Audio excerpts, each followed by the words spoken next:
Amigos, muy buenas noches, bienvenidos a 24 horas dominical. Hoy rigen algunas nuevas reglas bajo un nuevo decreto que cambia sobre todo para el régimen de courier en compras internacionales. En breve les contamos. Mientras tanto, hechos violentos se registraron en las últimas horas en la provincia de Guayas y mantiene a los ciudadanos en zozobra. Con esto empezamos. Y les vamos a contar que 8 personas fueron asesinadas en los exteriores de una discoteca en Santa Lucía, provincia del Guayas. Una de las víctimas era el hermano del alcalde de ese cantón. Así quedaron los cuerpos de las víctimas del ataque armado registrado en los exteriores de una discoteca del cantón Santa Lucía en la provincia del Guayas la madrugada de este domingo. El hecho violento ocurrió cuando varios sujetos armados llegaron hasta este establecimiento y efectuaron más de 50 disparos contra las personas que se encontraban en el lugar.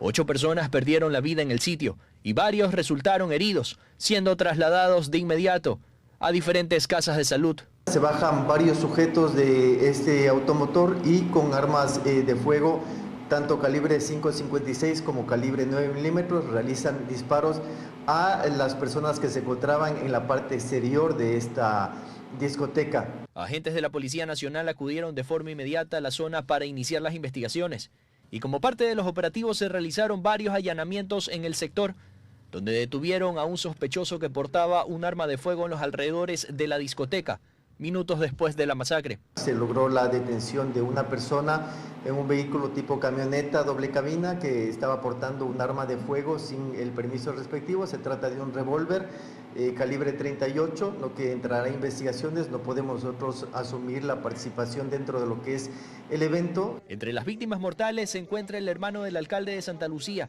quien sería el propietario del centro de diversión nocturna, donde se efectúa el ataque.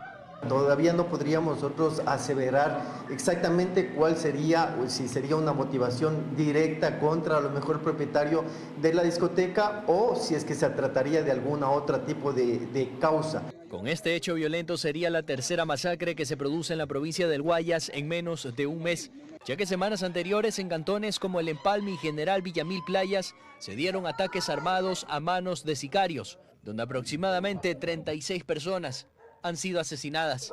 Ricardo Cruzati, Teleamazonas. La Policía Nacional logró en 2 operativos distintos la liberación de personas secuestradas y la captura de presuntos responsables de extorsión en las provincias de Guayas y Esmeraldas. La Policía Nacional ejecutó 2 operativos que permitieron rescatar a 3 personas privadas de libertad en Guayas y capturar a 6 implicados en extorsión en Esmeraldas. En el primer caso, agentes especializados en secuestros ejecutaron el operativo en un sector rural de Guayas. Esto tras denuncias de que 3 personas habían sido raptadas cuando se dirigían a su lugar de trabajo. Los secuestradores enviaban imágenes y videos de las víctimas exigiendo $50,000 para liberarlas. El segundo caso se dio en Esmeraldas. Ahí la policía detuvo a 6 personas, 5 de ellas recluidas en un centro de rehabilitación social. La policía detalló que durante las investigaciones se reveló que desde prisión y con apoyo externo, los implicados extorsionaban a una comerciante, exigiéndole el pago de dinero bajo amenazas de atentar contra su vida. Durante el operativo se incautaron varios teléfonos celulares como indicios. Todos los detenidos fueron puestos a órdenes de las autoridades competentes para las audiencias correspondientes. Gustavo Jaramillo, Teleamazonas. 4.171 vehículos fueron robados durante el primer semestre de este año. La mayor cantidad de este delito se concentra en la provincia de Guayas, con más de 1.700 vehículos robados. Tan solo minutos le toma a los delincuentes burlar las medidas de seguridad de un vehículo y sustraerlo, momento en el que empieza un verdadero calvario para los dueños, llamadas extorsivas ofreciendo información y trámites engorrosos para intentar recuperarlo. Solo de enero a junio de este año se presentaron 4.171 denuncias por robo de vehículos, lo que representa una reducción del 4,4% en relación al mismo periodo del año anterior. Un 42,1% de estos robos se cometieron en la provincia del Guayas, seguido por Pichincha con un 30,9%. Los Ríos 7,5% y Manabí con 6,7%. La mayor cantidad de robos se cometen durante el fin de semana en horas de la madrugada. En el Distrito Metropolitano de Quito, la Policía Judicial tiene un registro de 1.599 vehículos robados. La modalidad, el 53,53% es bajo la modalidad estruche. violentado sus sistemas de seguridad y se los también tenemos un 26.20%, que son 419 eventos bajo la modalidad de asalto y atraco. Los vehículos más robados son automóviles y camionetas, con mayor incidencia en marcas específicas. Tenemos Chevrolet, Kia, Hyundai, Mazda, Nissan. Carlos Collaguazo, propietario de Autolujo CC, explica por qué son estas marcas las vulnerables a los robos. Los carros de estos no tienen un chip en la llave. Entonces simplemente rompen la seguridad desde el switch de encendido y lo pueden violentar fácilmente. Es por ello que algunos usuarios han optado por sistemas de seguridad que van más allá de las alarmas. Nosotros hacemos unos bloqueos electrónicos que trabajan con imanes o con un botón aparte. Es mucho más difícil que lo puedan prender. Con corte este mes, la Policía Judicial del Distrito Metropolitano de Quito ha recuperado 266 vehículos, un 16% de los vehículos reportados como robados. Daniela Valencia, Teleamazonas. Las incautaciones de droga en puertos internacionales superan a los decomisos realizados en el país. Especialistas en seguridad no descartan un incremento en la contaminación de contenedores mediante la modalidad gancho ciego. Bernarda Ceballos con los detalles. ¿Qué tal? 126 toneladas de droga han sido incautadas en el país en lo que va del 2025. El 28% se ha decomisado en terminales portuarias nacionales, pero aquí lo que llama la atención es la incautación del alcaloide en puertos internacionales, que asciende al 32%. Esto quiere decir que Ecuador continúa siendo un país de tránsito por donde las mafias continúan sacando droga. Les tenemos a continuación preparado el siguiente reportaje. Veamos. Ecuador se encuentra situado en medio de dos países productores de droga, Colombia y Perú. Se estima que anualmente en Colombia se producen 3.000 toneladas de cocaína y al menos el 35% del alcaloide ingresa a Ecuador por la frontera norte. El estupefaciente se almacena en fincas situadas en Manabí, Guaya, Santa Elena y Los Ríos, provincias consideradas zonas de acopio. La mayor parte de esta droga sale a mercados internacionales, Europa, Estados Unidos y Centroamérica. La modalidad de envío varía dependiendo de la ruta. En el caso de Europa, la droga usualmente suele ser enviada oculta en contenedores. Desde el SENAE se afirma que todos los puertos de Ecuador cuentan con escáneres. Entonces, ¿por qué los decomisos de droga en puertos internacionales superan a las incautaciones en terminales portuarias nacionales? La contaminación no solo es en puertos, la contaminación puede ser también cuando salen del puerto. Es un tema que es muy volátil, una dinámica muy cambiante. Especialistas en seguridad no descartan que ahora las mafias hayan incrementado las contaminaciones de buques en alta mar. Cuando el buque ya sale del puerto o cuando está atracado en el muelle, pueden ser contaminados a través de buzos o también a través del gancho ciego, que se acercan a embarcaciones y se acoderan al buque y le contaminan a los contenedores de droga. Por ejemplo, Panamá decomisó recientemente cerca de 2 toneladas de droga en un buque que salió de Ecuador. La contaminación se habría suscitado mediante la modalidad gancho ciego en alta mar.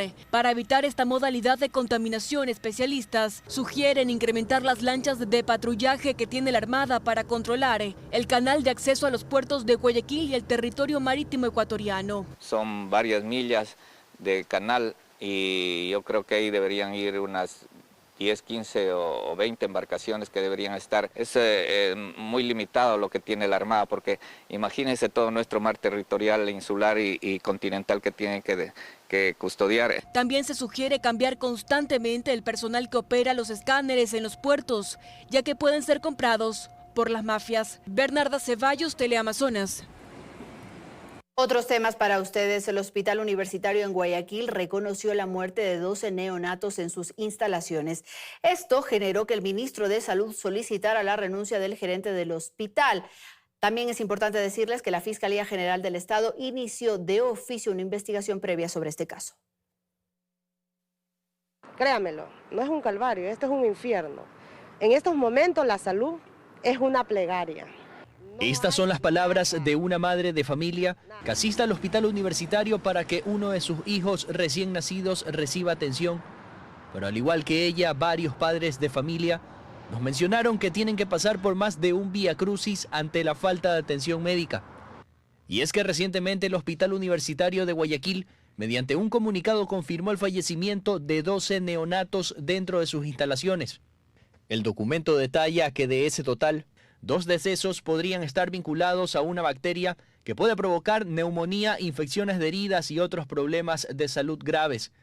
Ante esta situación, el ministro de Salud, Jimmy Martín, exigió la renuncia del gerente del hospital y ordenó el despliegue de un equipo de especialistas para investigar el caso a fondo. Asimismo, solicitó que se brinde atención psicológica a los padres de los 2 neonatos fallecidos. Por otro lado, la Comisión Legislativa convocó para este martes 12 de agosto al ministro de Salud junto con 2 autoridades del Hospital Universitario, con el fin de explicar este suceso y adoptar medidas urgentes. A este caso también se suman presuntas denuncias sobre la falta de cánulas nasales, dispositivos esenciales para que los recién nacidos puedan respirar. Siguen muriendo, ahorita a ver, por ahí están llorando los familiares, los niños siguen muriendo, por falta de insumos, eso sí es verdad. Y es triste ver llorar. Por otro lado, la Agencia de Aseguramiento de Calidad de los Servicios de Salud y Medicina Prepagada, ACCES, mediante un comunicado indicó que se realizará una auditoría de calidad y análisis en el hospital universitario. Finalmente, la Fiscalía General del Estado receptará versiones de madres de familia, testigos y otras personas que podrían conocer lo sucedido de estos hechos lamentables. Ricardo Cruzati, Teleamazonas. Los centros de diálisis del país anunciaron una suspensión de sus servicios a partir de este 15 de agosto. La medida responde a la falta de asignación presupuestaria por parte del gobierno nacional, cuya deuda supera los $200 millones.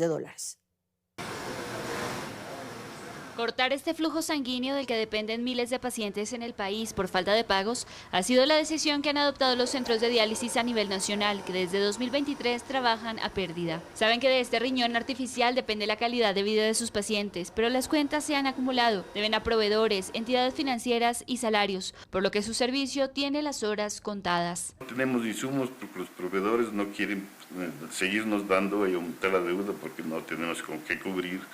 El personal también empieza a renunciar. Posiblemente la circunstancia de tener que parar las diálisis ya es por fuerza mayor, porque no tenemos con qué insumos hacerlo ni con qué personal realizarlo. Para Luis Moscoso, médico neurólogo dueño del Centro de Diálisis Nephrology, lo más preocupante es que desde noviembre del año pasado no les han pedido facturas, por lo que la esperanza de que les cancelen las cuentas es nula. Solo a este centro de diálisis, que recibe 75 pacientes, se le adeuda $1.176.000 hasta abril, $242.000 más si contamos hasta julio. Y ahora sí estamos desesperados porque ni siquiera hay pedido de facturas. Hemos pedido que nos den la posibilidad de pago en bonos, de alguna forma, porque definitivamente ya no podemos subsistir. A pesar de que el gobierno nacional ha dicho que toma como prioridad a estos pacientes, solo ha anunciado un pago de $26,2 millones a Solca, un 3% de la deuda total a prestadores externos, con una cifra millonaria adeudada a las dializadoras. Las dializadoras tienen una deuda actualmente de alrededor de $200 millones. Médicos y pacientes luchan a diario como víctimas directas de esta falta de presupuesto. Para los primeros ha significado varios meses sin sueldo, trabajando por el compromiso de velar por la salud. Emocionalmente uno tampoco está bien, tenemos deudas, tenemos preocupaciones familiares y un hogar que pues solventar igual. Continuamos nuestra labor de que primero amamos nuestro trabajo. Para los segundos, la continuidad del tratamiento se resume en la vida o la muerte. 3 veces por semana deben acudir a su hemodiálisis para desintoxicar su organismo. Sin poder trabajar, dependen de la ayuda de sus familiares y para muchos, tan solo llegar al centro de diálisis es un verdadero reto. Coger 3 buses para llegar acá. Salgo a las 6 de la mañana de mi casa y llego a 6, 7 de la noche de acuerdo al tráfico que hay. A nosotros sí es que no nos hacen el tratamiento de diálisis, más o menos estaríamos viviendo 2-3 días a lo máximo por aumento de toxinas. Nosotros dependemos también de nuestros hijos y sabemos del mal que nos hace. A través de un comunicado, los centros de diálisis del Ecuador informaron que debido a la falta de asignación presupuestaria por parte del IES y el Ministerio de Salud Pública, se ven obligados a suspender el servicio a partir de este 15 de agosto. Daniela Valencia, Teleamazonas.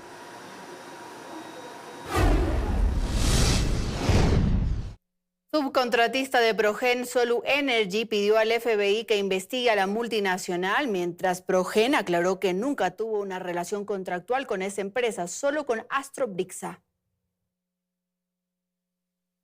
Esta es la solicitud del consorcio ecuatoriano Solu Energy Soluciones Energéticas al FBI para que investigue a la empresa Progen por presunto fraude internacional. En el documento, el consorcio argumenta que Progen no cumplió sus obligaciones contractuales y que le adeuda más de 2.67 millones de dólares. Respecto a esta solicitud de investigación, Progen ha hecho saber a este noticiero que no mantiene relaciones contractuales con Solu Energy y que los pagos por horas en Quevedo y Salitral fueron efectuados a Astrobrixa. Es un contratista declarado incumplido en el año 2021, o bien Astrobrixa le utilizó a Progen para volver a contratar con el Estado, o en su defecto Progen está contratando a empresas que no son capaces de cumplir. Astrobrixa es la subcontratista de Progen en Ecuador. Las dos empresas estarían relacionadas porque Progen designó a Astrobrixa para la ejecución de obras civiles desde agosto de 2024 y esta última subcontrató a Solu Energy para ello. Es por eso que la solicitud de investigación a Progen estaría debidamente sustentada. Y lo que ellos están juntando son facturas y evidencia fotográfica de los trabajos que ellos ejecutaron como tal. Pues fueron dos los contratos que Progen recibió de parte de Selec, uno de 149 millones de dólares, de los cuales habría recibido un anticipo de 118 millones. Pero los costos notariales de este proceso habrían sido facturados a nombre de la empresa Astrobrixa. Porque pues seguramente la mano negra de lo que era la corrupción en Selec. Porque o sea, todo no hay... es culpa de Calero. A ver, de las personas que estuvieron en todo el proceso, la responsabilidad yo se la puedo adjudicar porque él fue el que firmó. Algunas de las presuntas irregularidades que detalló Solu Energy, de las cuales acusa a Progen, son malversación de fondos públicos del Estado ecuatoriano, incumplimiento deliberado de contratos con subcontratistas, posibles violaciones a la ley de prácticas corruptas en el extranjero y fraude electrónico bajo la legislación estadounidense, entre otros. María Gracia Chacón, Teleamazonas. La producción petrolera del país empieza a recuperarse luego de la paralización que sufrieron dos oleoductos en el mes de julio. Durante esta primera semana de agosto, la producción diaria bordea los 467,000 barriles. Julio marcó el peor momento de la producción petrolera del país en las últimas 2 décadas. La paralización de los 2 oleoductos con los que cuenta para transportar el petróleo desde la Amazonía, SOTE y OCP causó un desplome en la producción, llegando a una reducción del 93% a finales de mes, con 31.800 barriles diarios de petróleo. Dejamos de exportar ya que no hay transporte y sin embargo tenemos que seguir importando derivados porque el consumo del país no se para. Con un agravante, la refinería de Esmeraldas se quemó, hubo un terremoto y otros problemas y todavía no funciona a plena capacidad, sino a la mitad. Pérdidas, lo que ha reconocido por el lado del gobierno, el Ministerio de Energía y Minas habla de 500 millones de dólares, pero si consideramos ingreso bruto, eso es inclusive un tanto más, puede estar en el orden de 800, 900 millones de dólares, lamentablemente. Para el exministro de Energía, Fernando Santos Albite, a este cálculo se debe sumar cerca de 600 millones, correspondiente a la importación de derivados de petróleo. Eso desequilibra la balanza comercial, le quita ingresos al fisco, que es con esos ingresos paga la deuda externa y los compromisos exteriores. A 10 días de la reactivación de los oleoductos, la producción petrolera ha tenido un restablecimiento progresivo y prácticamente alcanza los niveles normales, con un promedio de 460,000 barriles diarios. Sin embargo, el problema sigue latente, con un avance de la erosión regresiva del río Coca, que amenaza a la infraestructura de la tubería. Que le ha hecho una manita de gato ahí, se le ha pegado un poco a la tubería, pero sigue el riesgo del río Coca, así es que la solución no hay que demorarle, es la variante a la otra ribera del río. Mientras tanto, un nuevo derrame de crudo se registró el 7 de agosto en el sistema de oleoducto transecuatoriano SOTE, en el cantón Quinindé, en la provincia de Esmeraldas, según las autoridades por una perforación clandestina de la tubería que afortunadamente no implicó una interrupción del bombeo de crudo, pues se realizaron trabajos simultáneos para la reparación del conducto. Daniela Valencia, Teleamazonas. A través de un decreto ejecutivo, el presidente de la República, Daniel Noboa, modificó las características de los paquetes postales que estarán exentos a la tasa de $20 fijada el pasado 16 de junio. Aunque la tasa contemplaba a los envíos de la reforma al reglamento al título de facilitación aduanera, se establece la excepción únicamente para aquellos cuyo peso sea menor o igual a 2 kilogramos, siempre que se trate para uso personal y que no tenga fines comerciales. La reforma entrará en vigencia 8 días después de su publicación en el registro oficial.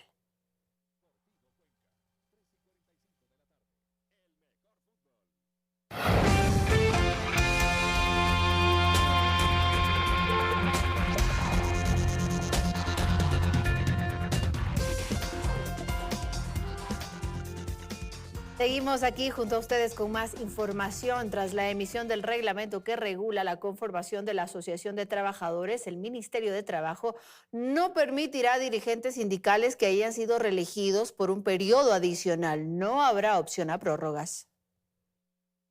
90 días es el plazo que otorgó el Ministerio de Trabajo a las organizaciones laborales para reformar sus estatutos y reemplazar sus directivas a través del Reglamento de Organizaciones Laborales publicado el pasado 25 de julio. Los trabajadores deberán autoconvocarse en una asamblea extraordinaria para llevar un proceso electoral y presentar a las direcciones regionales del Ministerio de Trabajo el listado actualizado de sus miembros. He tenido una senda recomendación de la Organización Internacional del Trabajo que me impide mantener a las organizaciones sindicales de manera prorrogada. Por lo tanto, las prórrogas ya no pueden darse en el mundo del sindicalismo. El documento de 12 páginas pone fin a los gremialistas eternos que por décadas y sin un trabajo conocido han acaparado el poder, pues determina que quienes integren las directivas deben ser trabajadores activos, bajo relación de dependencia, algo que les permitirá conocer la realidad desde adentro. Que ahora vamos a conocer quiénes son los trabajadores que representan realmente a los trabajadores. Llegó el momento de que la voz de los trabajadores tenga consonancia con las necesidades de los trabajadores.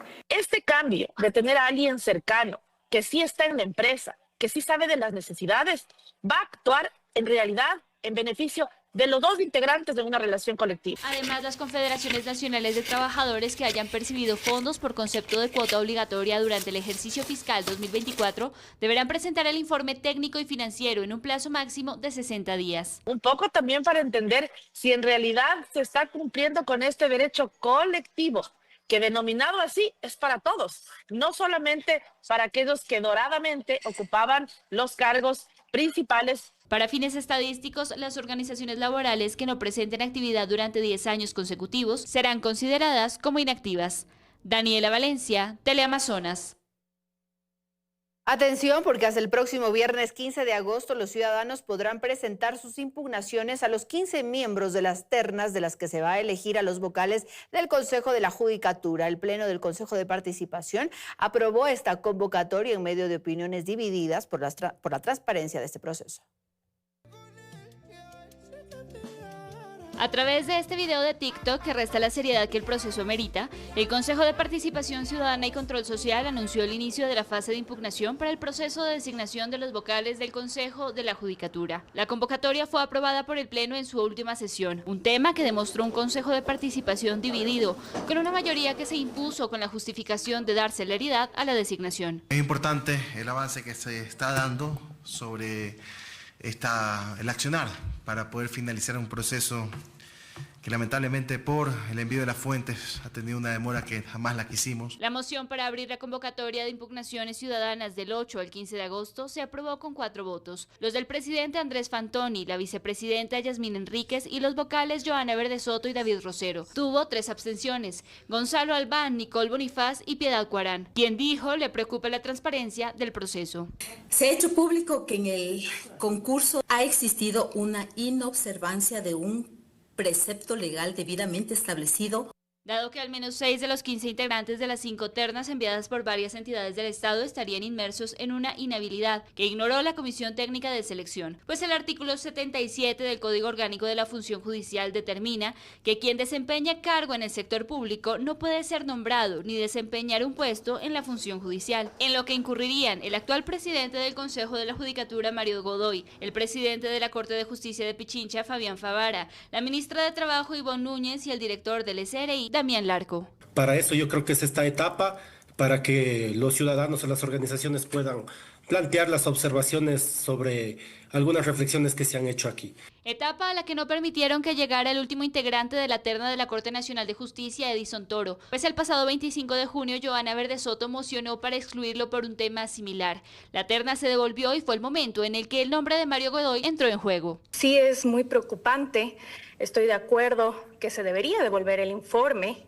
al equipo técnico, ya que por tal vez algún error no se dieron cuenta de esa inhabilidad. Pero repito, me generó algo de ruido lo expuesto. Mientras tanto siguen corriendo los plazos, pues hasta el próximo 15 de agosto los ciudadanos podrán presentar las impugnaciones. Una vez recibidas, la Comisión Técnica presentará al Pleno un informe recomendando la admisión o inadmisión a trámite, para luego realizar una audiencia pública en la que se presentarán pruebas de cargo y descargo. Daniela Valencia, Teleamazonas. Otros temas, un reporte del INEC reveló que en 2024 Ecuador registró la tasa de natalidad más baja desde hace 34 años.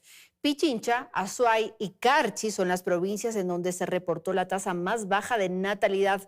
María Fernanda Utreras nos amplía esta información. El número de nacimientos en Ecuador se desplomó luego de 34 años. Un reporte del Instituto Nacional de Estadísticas y Censos, INEC, reveló que en 2024 los nacimientos disminuyeron en 1,4 por cada 1.000 habitantes respecto a 2023. Según la entidad, durante 2024 Ecuador registró más de 200.000 nacimientos, evidenciando una disminución de más de 23.000 respecto a 2023. Esta reducción se reporta desde 1990. El informe detalla cambios relevantes en el sexo de recién nacidos, los patrones maternos y también la atención médica durante el parto. Por ejemplo, el INEC detalla que desde 1990 hasta 2024, la tasa de natalidad masculina ha registrado una disminución aproximada de 18.1 puntos, mientras que la tasa de natalidad femenina ha disminuido en alrededor de 17,9 puntos. Asimismo, la edad más frecuente para ser madres en Ecuador es entre los 20 y 24 años con un 25,8%. Seguido de las mujeres de entre 25 y 29 años con un 25,1% y de entre 30 y 34 años con un 19,7%. En el caso de embarazos de adolescentes, en 2024 se contabilizaron 1.621 nacimientos de madres entre 10 y 14 años y 30.580 entre 15 y 19 años, mostrando tasas estables respecto a años anteriores.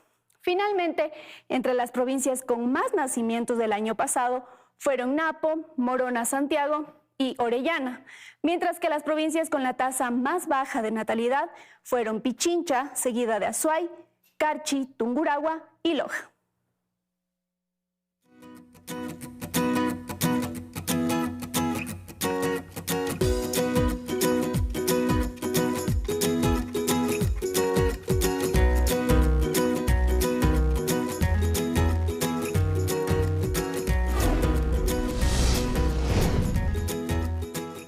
Familias enteras, jóvenes y turistas se reunieron en el Centro Histórico de Quito para disfrutar del último día del Festival de Mapping Quito Luz de América. Durante este evento, el municipio junto a entidades de seguridad y control desplegaron todo un operativo para garantizar el orden y la seguridad. Nos vamos a contactar entonces con Gustavo Jaramillo, que se encuentra en la Basílica del Voto Nacional y nos tiene más información. Adelante, Gus. Buenas noches. Así es, ¿qué tal amigos? ¿Cómo están? Muy buenas noches. En efecto, estamos acá en el centro histórico de la capital con una vista realmente privilegiada. Como ustedes ven acá, una de las proyecciones, presentaciones que se están precisamente dando acá para los cientos de visitantes que llegan acá a la calle Carchi, desde los exteriores de la iglesia La Basílica. Cabe indicar que en el marco de este festival de Mapping Quito Luz de América, desde la Secretaría de Seguridad se informó que durante los 2 primeros días del evento se registraron resultados en el control de ventas no regularizadas, precisamente, además también el retiro de libadores y el decomiso de botellas de licor sin registro sanitario. En torno a todo esto, nosotros les hemos preparado un reportaje con todos los detalles. Veamos.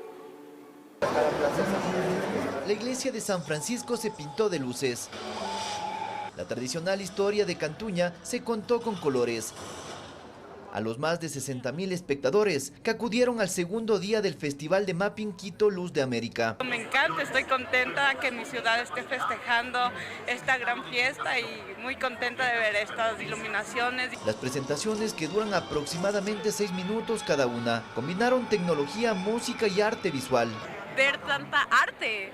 O sea, es que estás viendo arte en vivo y es una de las cosas más bellas que he visto en un largo tiempo. Realmente, gracias a Quito. Familias, jóvenes y turistas coparon las plazas y las calles del centro de Quito. Muchos aprovecharon para captar estos momentos en sus celulares. Me parece una manera muy linda de rescatar la cultura y de exponerla y de compartirla con todos, y sobre todo en las generaciones actuales que no saben mucho de leyendas, y es lo que se está exponiendo hoy. En paralelo, las autoridades municipales realizaron operativos para garantizar el orden y la seguridad, destacando el retiro de ventas informales no autorizadas y la remoción de libadores en espacios públicos. Comerciantes no regularizados que fueron reubicados en puestos autorizados. Tuvimos también más de 500 botellas de licor sin registro sanitario que fueron destruidas por parte de la Agencia Metropolitana de Control y el Cuerpo de Agentes de Control. Carolina Andrade, secretaria de Seguridad y Gestión de Riesgo del municipio de Quito, destacó que la prioridad es que la ciudadanía disfrute del arte y el patrimonio en un ambiente seguro y ordenado. Venir con lo necesario, venir en familia y también obviamente evitar traer animalitos de compañía y cuidar obviamente sus pertenencias. El festival continuará hasta este 10 de agosto con una afluencia total estimada en 250,000 personas. Las autoridades hacen un llamado a asistir con ropa cómoda y abrigada, además de usar transporte público para facilitar la movilidad y evitar congestiones en el centro histórico. Y bien, la Secretaría de Seguridad también indicó que se estima que en este tercer día se calcule una visita de 250,000 personas que llegaron para disfrutar de este festival. Es lo que nosotros podemos informar desde aquí, desde el centro histórico. Muy buenas noches. Buenas noches, Gustavo. Muchas gracias por ese reporte. Disfruta entonces del Festival de Mapping, y si usted está en casa todavía tiene tiempo para ir porque es hasta las 11 de la noche. Y nos vamos al sur del país porque Cuenca sigue recibiendo turistas en este feriado. La capital, Azuaya, muestra su cultura y gastronomía. Es lo que se esperaba. Miles de turistas pasean en Cuenca disfrutando de estos días de descanso. Los hoteles están llenos y eso se evidencia en las calles, restaurantes y mercados. La seguridad, pero sobre todo el atractivo de la ciudad, cautivan a los que la visitan. Se ve el turismo, se ve movimiento en esta parte de Cuenca, y al momento pues también me voy al Túric, también a la Quinta de Simón Bolívar, todos esos lugares, ando haciendo turismo con mi familia. Conocer un poco más de este bello rincón del país, mientras se escapa de la cotidianidad, es el objetivo de muchos. Una de las opciones es tomar este bus de 2 pisos en el Parque Calderón, que recorre todo el centro histórico hasta llegar al balcón de Cuenca, Turi. Y ahorita estamos por el feriado con un horario que sale desde las 9 de la mañana hasta más o menos las 8, 8:30, dependiendo. Tenemos recorridos un poco más tarde, como hasta las 9 de la noche, pero ya son recorridos especiales. La ruta norte, que visita el Museo del Sombrero, cuesta $8 para tarifa normal, adultos. Para la tarifa preferencial estamos con un valor de 6. Visitar los mercados para probar la rica gastronomía es una de las recomendaciones que no puede faltar. Los turistas pueden disfrutar de la gastronomía que tenemos en los mercados de Cuenca, especialmente en el mercado 10 de agosto. Tenemos papas locas o papas con cuero, tenemos hornado, los comedores, los jugos, las cafeterías. Vengan y disfruten de toda la gastronomía que los comerciantes estarán prestos para poder servir de la mejor manera. El barranco del río Tomebamba o los parques, La Luz, La Libertad, el Tarquigullo o el Jardín Botánico no pueden faltar en su itinerario. Esto y mucho más hacen de la capital Azuaya un destino que promete experiencias inolvidables. En Cuenca, Iván Rodríguez, Teleamazonas. La Embajada del Ecuador en Turquía conmemoró el 10 de agosto y el aniversario número 75 de relaciones diplomáticas entre ambos países, con una proyección especial en la histórica Torre de Gálata en Estambul, iluminada con los colores y las banderas de ambas naciones. El evento incluyó además la entrega de material digital sobre la oferta turística, exportaciones e inversión ecuatoriana, y destacó la creciente cooperación comercial.